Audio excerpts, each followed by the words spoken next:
আসসালামু আলাইকুম ভিউয়ার্স, আশা করি আপনারা সবাই ভালো আছেন। আমি আপনাদের মাঝে চলে আসলাম পুকুরের পাড় বাঁধাই করা একটা ভিডিও নিয়ে।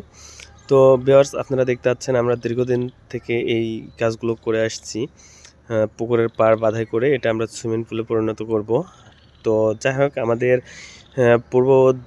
পূর্বে 2টা পাড় বাঁধাই করা হয়ে গেছে, আপনারা দেখেছেন।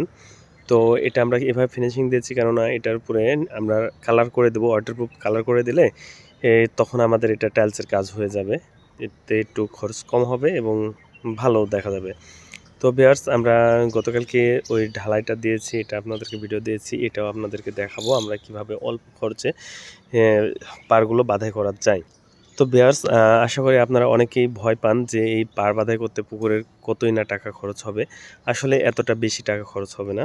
আপনাদেরকে আমি একটা ধারণা দিয়ে দিচ্ছি। এই পুকুরের পাড়টা আছে প্রায়, মনে করেন, নিচের জমিনটা আছে, নিচের যে জমিন, এই জমিনটা আছে প্রায় মনে করেন 65 ফিট বাই 93 ফিট। 65 বাই 93, মানে এই যে লাম্বি আছে 93 ফিট এবং পাশে আছে আপনার 65 ফিট। আর উপরের মাথা হবে 120 ফিট বাই আপনার 70 ফিট, প্রায় 75 ফিট। ঠিক আছে, এটা হচ্ছে আমাদের উপরের পাড়। আর নিচের পাড়টা মোটামুটি আপনার 93 ফিট বাই 65 ফিট, এতটুকু আছে। তো আমরা আসলে এটা কিভাবে কাজটা করলাম এটা আপনাদেরকে সম্পূর্ণ বলবো। আমরা আসলে আগে এইভাবে ব্যাসটা করে নিয়েছি, ঠিক আছে। 5 ফিট 3 ফিট বাই 3 ফিট আমরা ব্যাস করেছি। ব্যাস করার পরে কলম ঢালার পরে আমরা ইটের গাঁথনি করে নিয়েছি। এটা পুরোটা ঢালাই দিতে গেলে ব্যয়বহুল খরচ হবে, এজন্য আমরা গাঁথনি করে নিয়েছি। ইটের 10 ইঞ্চি গাঁথনি করার পরে আমরা যে বিম ঢালাইটা দিয়ে দিচ্ছি। বিম ঢালাইয়ের পরে আমরা বিমের মাঝে কিন্তু এই রডগুলো দিয়ে রাখবো। বিমের মাঝে রডগুলো দিয়ে রাখার পরে আমরা কি করব, আমরা এই যে পাশ থেকে আমরা যতটুকু ঢাল দেব, 8 বাই 10 যতটুকু ঢাল দেব, ঢাল বরাবর আমরা ছোট করে ইট গাঁথে নেব, 4-5টা ইট গাঁথে নেব। ইট গাঁথে ইটের উপরে আমরা ঢালটা লেভেল করে তারপরে আমরা এটা বস্তা পেরে অথবা পলিথিন পেরে মাটিটা চুরুস করে লেভেল করে ওটার উপরে বস্তা বা পলিথিন পেরে আমরা ঢালাইটা দিয়ে দেবো। তো ভিউয়ার্স, আপনারা প্রসেসিংটা আপনাদেরকে অবশ্যই আমি দেখাবো। এই ভিডিও যখন আমরা এটা প্রসেসিং করব তখন আপনাদেরকে স্টেপ বাই স্টেপ আমি সবগুলো দেখাই দেবো, ঠিক আছে। তো ভিউয়ার্স, এই যে দেখেন, আমরা আগে এক ইঞ্জিনিয়ার করেছিল, তো ইট গাঁথা না থাকার কারণে, এই যে ইট না গাঁথার কারণে এই পার্টটায় যেদিকে আমাদের এইভাবে মাটিটা তল দিয়ে বের হয়ে গেছে। আমরা যদি এভাবে তলে যদি ইট গেঁথে দিতাম, 3-4টা করে ইট গেঁথে দিতাম, তাহলে এই কাজটা হতো না। তো যাক, এটার ভয় নেই, কেননা এটার ভিতরে এই যে এই ওয়ালটা বাঁধাই করা আছে পুরোটা নিচ থেকে, যার কারণে এটার কোনো ভয় নেই।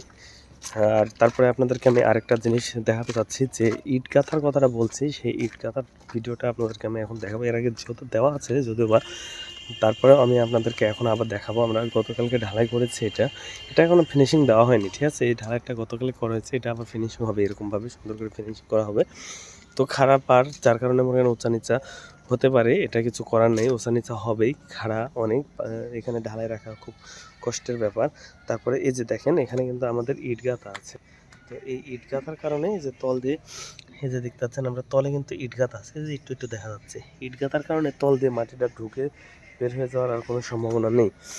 তো ভিউয়ার্স, আমি আর ভিডিওটা বড় করতে চাচ্ছি না, অনেক বড় হয়ে গেছে যদিও বা। তো যদি ভালো লাগে তাহলে অবশ্যই আমাদের পেজটিতে ফলো দিয়ে রাখবেন, আর নতুন নতুন ভিডিও পেতে আপনাদের সুবিধা হবে। আর তারপরে আমাদের যে কাজটা চলছে এখানে, এই কাজটা অনেক সুন্দর একটা কাজ।